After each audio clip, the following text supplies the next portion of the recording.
In this video, I'm going to go over what makes a particular property or condo, in this case, a prime, ripe candidate for an investment, and the steps that I go through when I'm rehabbing a unit to help you better understand where the profit potential is and what makes something more valuable and worth your time and effort versus something that isn't. Okay, so looking at the outside here, you're going to see two things that really jump out for me. The first is it's an end unit, which means it has a window on the end and it faces nature. The second thing that's really kind of cool is your parking spot is right in front of your unit and nobody else is going to use it. From there, well, let's go inside and check this out. First thing you notice when you walk through the front door is it's got a vaulted ceiling. That is not something you see in many condos. It makes it a prime target for development, and it's really a nice feature if you go to sell it or rent it. Now looking at it, it also reminded me of something I had seen in a home I lived in before. The house I lived in Newport Richey had this crazy shelf. And so I thought to myself, I can do that here. I mean, why not, right? And it really makes the room bigger, and I thought, okay, this is the idea of a great room. Now as we start heading to the kitchen, I want to show you something here. Notice the tile changed? Yeah. A lot of people would look at that and say, okay, that's really kind of ugly, but you know what? Flooring is one of those really nice, cheap upgrades you can do to make a unit really pop, and so that's not a problem. In fact, it's an opportunity. Into the kitchen, you also get something else. The view out the back is nature, so now you got nature on two sides. How many places have you lived where you've just closed the windows and closed the blinds because you don't want to see what's outside?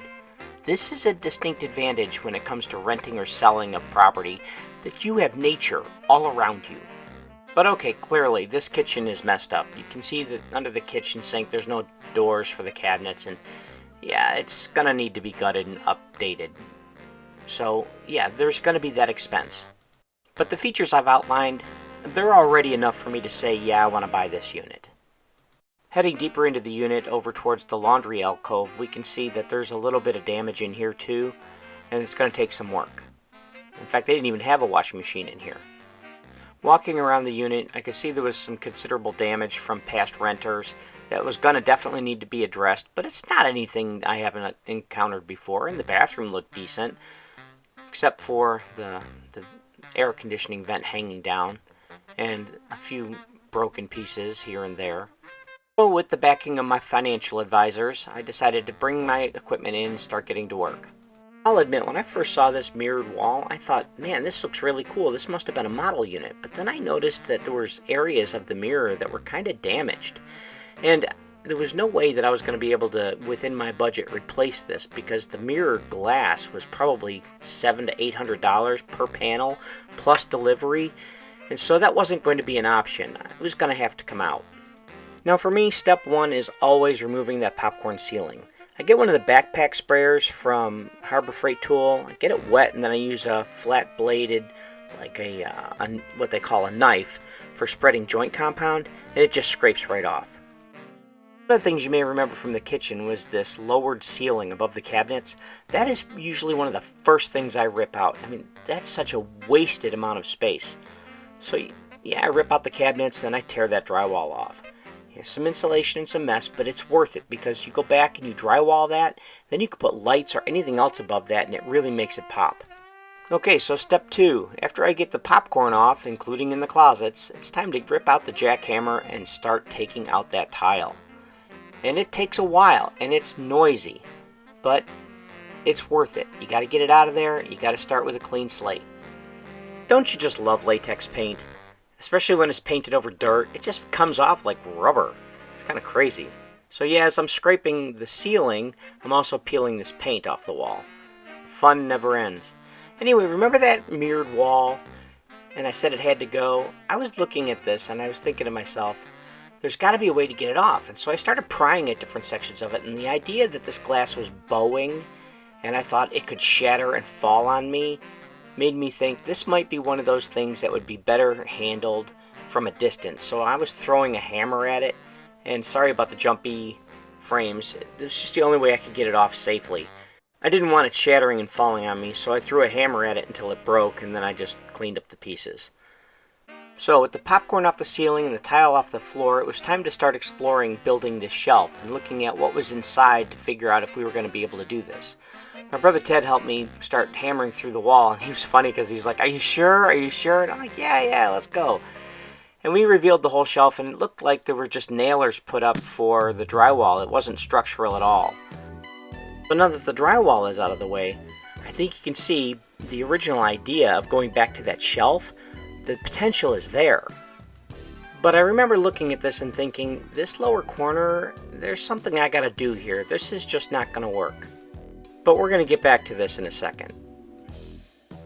And we moved into the kitchen to do more demo work, and we took out the alcove where the refrigerator usually sits. And again, these are not structural, they're just there to create an enclosure for the refrigerator and the nailers that were above for the drywall. So this is our demo work. This is really step 3 so that we can start preparing for the rebuild. So we put in a nailer for the drywall to go back up and look back at the original plan from the front living room.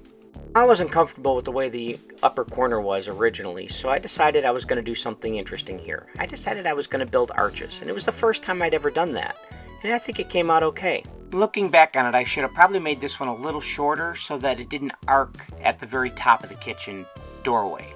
Now the next step for me is electrical, and I usually like to put in recessed lighting. I just love the way that lighting comes down, and the way I do these is to cut holes in the ceilings and then put in the cans, and if I have to, I build in a little bit of framing around them so that I have nailers to put the drywall back up. And it's easier to repair the ceiling with a little bit of hole, with a tiny hole in it, than it is to try and cut the circles and then try and run the wire and make sure they're all centered. It's just easier to do it this way, and I can set up a string line and all the lights are lined up. And similarly, I just tap into the existing switches and then run the wires to them. Where I can, I always prefer to cut the drywall and not have to remove whole sheets of it and then just repair it.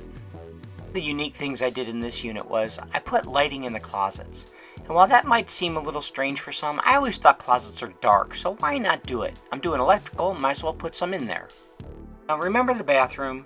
I don't have pictures of me tearing it out, but as I was starting to rebuild it, I was looking at the way these tiles were laying out, and I thought to myself, there's a pattern here. There's about 13 different tiles. Let's see what we can do to design them in a way that we can enhance the view of the pattern that's in them before we put them up on the wall. In this unit, some might think I went a little overboard with the tile on the wall, but you know what? When you get this much tile on the wall, chances are you're not going to have doorknobs slamming through it, and you're going to have a lot of water protection. And how much time you spend in a condo doing the rehab, especially by yourself, I love to have a bathroom that's complete and done, because then it doesn't feel like you're working in a construction site so much.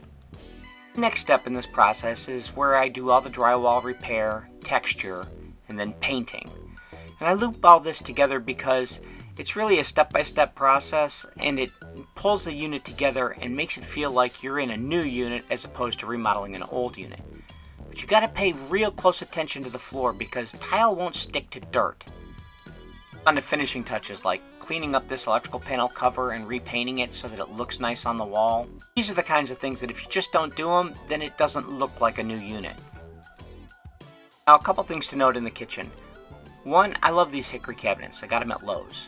2, granite countertops are not that expensive. I mean, in comparison to everything else, you're doing all this work yourself. One other thing you might notice here is we took out the laundry alcove. And we did that so that we could take the laundry and put it on the outside of the unit and make room for your pantry. Now, by adding tile to this floor, it made this feel like an interior space as opposed to an exterior space.